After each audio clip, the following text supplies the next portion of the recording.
this work is very influential for a reason, because it pays attention to so many things. There are so many things in his book.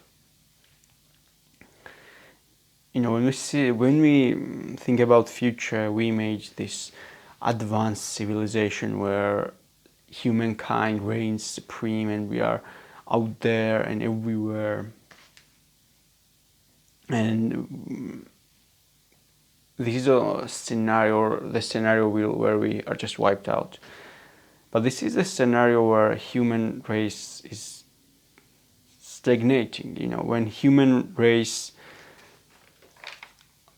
loses not to, we also have this imagination of how robots take over the world and how we are thrown there, etc. But this is a case where one of the species of this planet takes over the mankind. It takes over the planet, and it's apes, monkeys. And this is this scenario which mostly we don't think about, because we think we see and we can tell that they are sent below us intelligently and etc. Within their intelligence, they are not close to us at all, and we don't look at them as threats, just unlike machines, right? And here's what happens, right? Like humankind reverted to an animal state, and Nietzsche has this mentioning thoughts in his book Human All Too Human, where he says that perhaps it won't be the exact quotation, but you get the point, that perhaps the human really evolved from the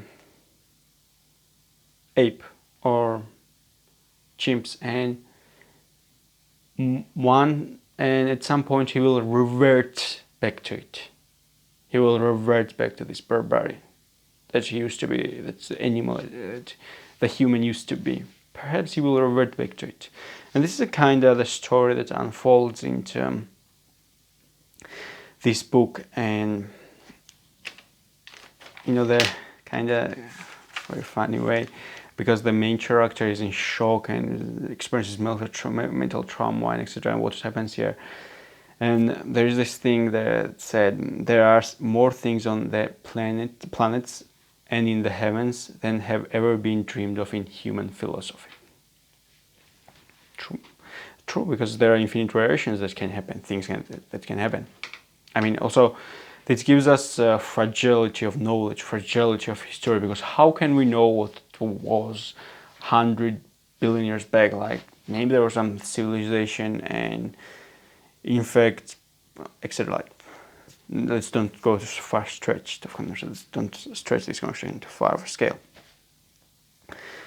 But the fragility of history, fragility of time. How do we know?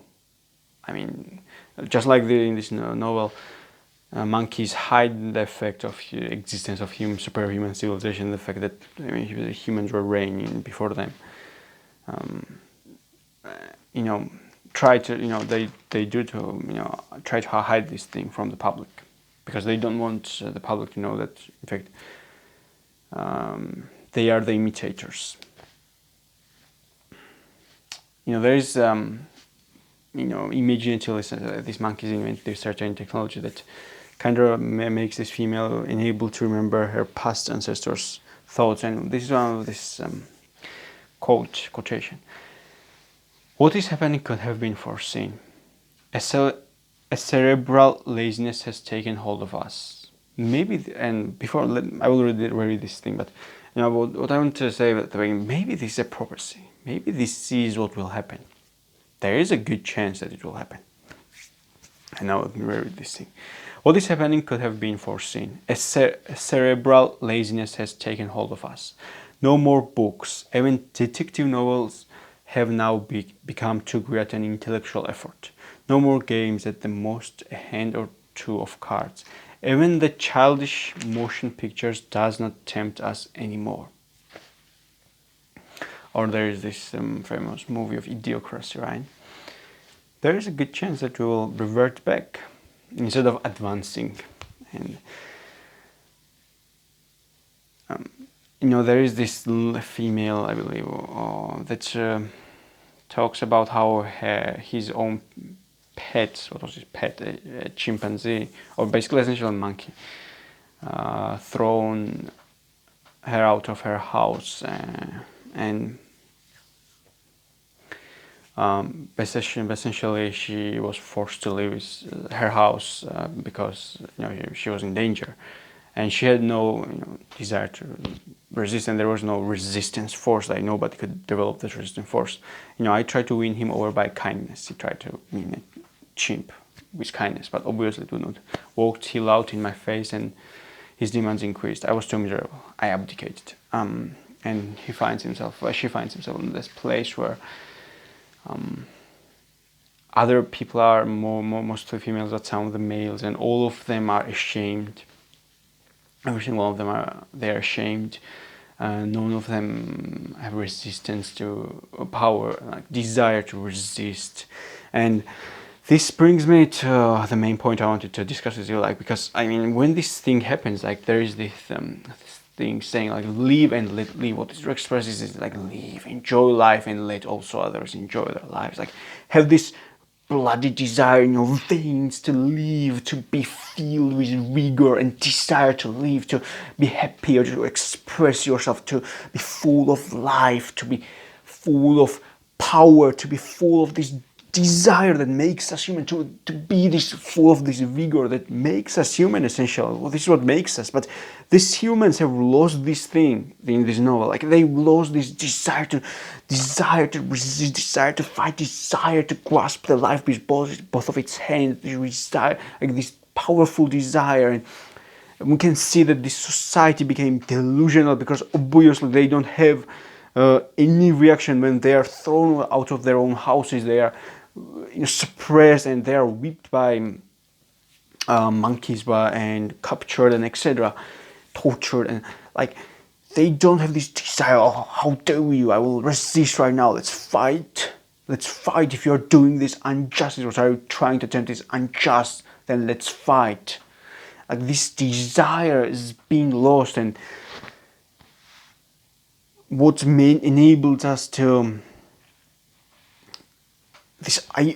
grow, right? To explore, to be what we are. And then there is this quote from the book. Now we can see how intelligence can melt away just as it can be acquired. The certain chimpanzee says about when the main character of our story looks at his own old friend, professor, and he was super intelligent person, but now he wrote back essentially. Now you can see how intelligence can melt away just as it can be acquired. We can say that the testosterone level of these people that were so ashamed, neither men, neither females, none of them had this, and they essentially reverted back. They couldn't even speak. This is the state they have dropped down to.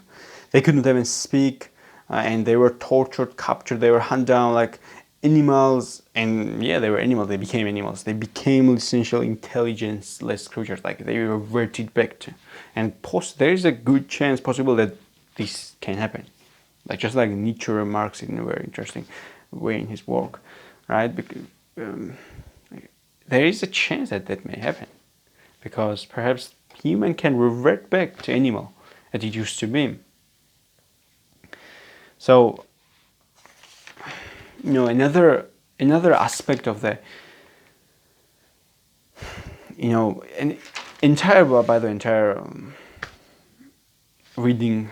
It's not my first time reading this book. Every time you read this, there is some sort of a thing that weights you down. Our thought of how unique we are. Are we that unique? How divided we are? It makes you think about what should we be this divided as we are today as humans in country. We are divided by nations. We are divided by religions, etc. Should we really be that way? Entire time reading this, every time I read this book, you feel uncomfortable, certain feelings of dread, and it makes you think a lot of things, and it pays attention to very interesting things, For example, imitation side of human nature, and like because the main character, like because he looked up with other humans that are degraded, and actually he starts to kind of imitate them at some point without even realizing, without even being conscious that he's behaving the same stupid way as these other people. You know, and you know, it's very, like, entire story, as I've also told you, like very, I mean, it really makes you think about these things in a different aspect. And again, it's one of those stories that make you think, right?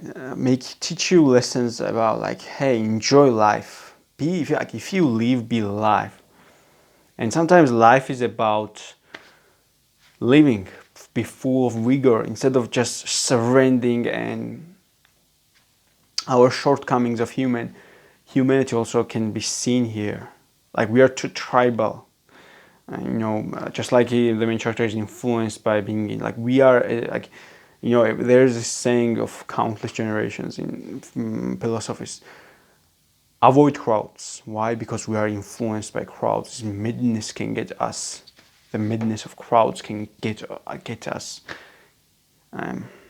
You know, there are many more things. Like, it's highly suggested to read this novel at least once, if not more times. Like, this is very powerful lessons. It can also, you know, make you think about, like, many things, many things, and how vastness of the universe, and there are infinite variable possibilities out there. We don't simply know. We also don't know time. Like, how do we know what was, like, we say that the Big Bang, right? But I mean, we don't also know, like, why would this Big Bang would be a singular effect? How do we know that while we had this conversation, tens of millions of Big Bangs don't happen? Like, how do we know that there are not, we are in small universe and there are some mega universe, and there are, like, this supernovas happen constantly, and there are also mega novas, and there are even more ridiculous things. Like, there's and how many variables there are, and there's so many questions, and we are still on a lower, like, we are not as advanced civilization. And I mean, we are not, I mean, this human civilization is carried by very few number of courageous men and women, like very few people. As a whole, we were just consumers of this thing, and, like, this human consciousness, you know, needs to be reasoned. Like, we need to, like, you know, like this part where I read on, you know, let me reread this thing again because it's brilliant. What is happening could have been foreseen. A cerebral laziness has taken hold of us. No more books. Even detective novels have now become too great an intellectual effort.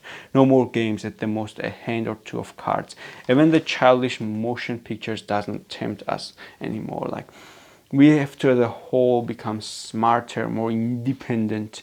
We should be able to think more independently, etc. Like, we have to read, expand, like, because we can easily revert back, and this civilization is built, like, you know, like, there's every day I think about, like, what can be 1,000 years from now, tens of thousands of years from now. But how many times do we humans really think about these things? How many humans really think about these things? We are so, you know, locked in our loop, everyday loop of this thing. Like, just live everyday life. Every day, you know, some personal pieces of some etc. will happen. Some tragedy will happen there, and you're angry of how could this thing happen. And our thoughts are constantly interrupted, and so many things, you know, like, this is loop continues to happen. And, you know, this tells us that we should live. If we live, we should be full of vigor, full of our brain. We should be pumped to live, to be alive. It's a blessing. It's a chance. Like, what was the probability for us to be alive? Like, what was the probability of that? To have this intelligence we have, to be aware of our own existence, to be aware of universe, to be aware of these things. Like, what was the chance of it? What was the probability of that things? Of course, and we are not advanced civilization at all, like civilization terms. And this, it makes you think about these things because and so many more things can be said, right? And yeah, we have to stay realists at the end of the day. We have to be realists and not delude ourselves. I mean, we should not. I mean, let me tell you this story. Like, I love history. I really love it. And what I'm trying to tell is we should not become delusional about reality. And I'm going to tell you two stories. First will be about Rome, and second will be less known empire called Byzantium and their city Constantinople. Basically, when Rome split in half in 4th century, I believe, the another part was Constantinople. And the Roman citizens believe that Rome would never fall. It was unbeatable city, and even in last moments, well, Allah, right, took the city, and they still had this delusional thought that this would never happen. They had this delusional thought that Rome would never have fall, like city would never have fall. And in case of Constantinople, there was even more madness in masses, because this was a heavily, ridiculously Christian nation. They were, they were like fiercely Christian. They believed that their Lord would never allow their city to fall, and their city would stand forever. And they were in permanent state of denial or what was truly going on, and they did not believe it, and it was like ridiculous thing. Constantinople. First Constantinople fell, I believe, if I remember correctly, at 12th century by Crusaders, and the last and final time it happened in 15th century. And this Constantinople was stayed for centuries as hugest city of the world for centuries. It was most prosperous. It was the only city essential for centuries, and the biggest city, probably around 500,000 citizens. And the people inhabitants of they believed it would never happen, etc. And like the madness of masses, right? Just like this story right now seems unbelievable, but how many times unbelievable things have happened in our human history? We cannot foresee how unbelievable it was for Roman citizens, city of the Roman citizens, or the Constantinople citizens to image their city fall down, but it did happen. Just like it was, how many powerful empires have crumbled? How many powerful empires have crumbled? How many? Let's remember the recent fall. Who would think at the beginning? Who would think in 70s that, oh yeah, 40 years from now, or whatever, 30 years from now, the Soviet Union will crumble. Yeah, who would think that? Who would think that?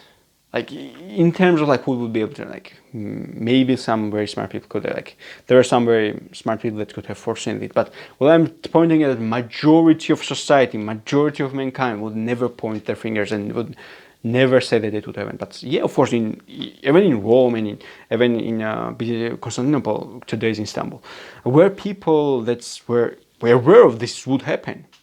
There was this great general that got killed by conspiracy in Rome. He was aware of this, what's going on. It's just like nobody knows, but majority of people are convinced that this cannot happen. This is impossible, and it's a kind of same thing here.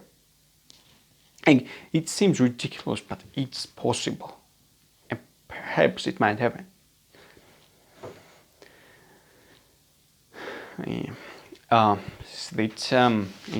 Comment down below what you think. Share your thoughts. What you think about this discussion we just had, and don't forget to hit the like button if you haven't already, and subscribe. See you.